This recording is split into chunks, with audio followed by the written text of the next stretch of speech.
اعوذ باللہ من الشیطان الرجیم، بسم اللہ الرحمن الرحیم، اللہم صلی علی سیدنا محمد وعلی آل سیدنا محمد وبارک وسلم۔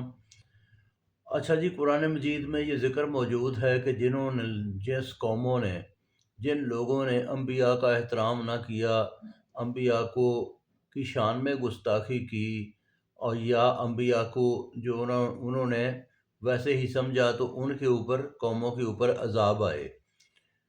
اس میں قرآن مجید کے مطابق یہ ہے کہ جنہوں نے نبیوں کو جھٹلایا اور نبیوں کو کہا کہ یہ جھوٹا، کسی نے کہا کہ یہ شخص جھوٹا ہے، کسی نبی کو جھوٹا کہہ دیا، تو ان کے لوگوں کے اوپر عذاب آیا۔ یہ ہے 24واں سپارہ 6 رکوع، 24واں سپارہ 8واں رکوع۔ پھر یہ ہے کہ نبیوں کو جنہوں نے دیوانہ کہا کہ یہ مجنون ہے یا دیوانہ ہے یا ان کی کوئی عقل میں مسئلہ ہے، تو ان کی بات نہ سنو، ان کی بات نہ مانو، ان کے اوپر بھی عذاب آیا۔ اور یہ ہے 27واں سپارہ 8واں رکوع۔ پھر جنہوں نے نبیوں کو اپنے جیسا کہا، ایک عام آدمی کہا، تو ان کے اوپر بھی عذاب آیا۔ وہ اللہ تعالیٰ نے ان کو دوزخی کہا۔ 30واں سپارہ 8واں رکوع۔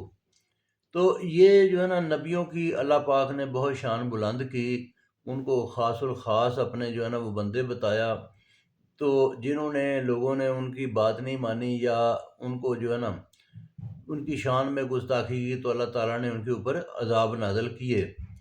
تو اللہ تعالیٰ نے رسولوں کے بھی درجے رکھے۔ 3 سپارے کے شروع میں آتا ہے کہ بعض رسولوں کو بعض پر فضیلت دی۔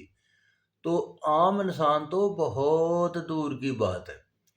تو اللہ تعالیٰ جو ہے نا، وہ اللہ تعالیٰ کے جو خاص لوگ ہیں، وہ عام انسانوں سے بہت اوپر ہیں، کیونکہ جو اللہ تعالیٰ کے خاص بندے ہیں، انہی کے راستے پہ چلنے کا حکم ہے، انہی کی آگے جو ہے نا وہ تعلیم کی پیروی کرنے کا حکم ہے۔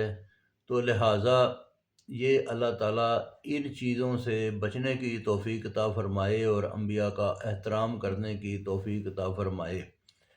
جزاک اللہ جی، باقی پھر سناؤں گا۔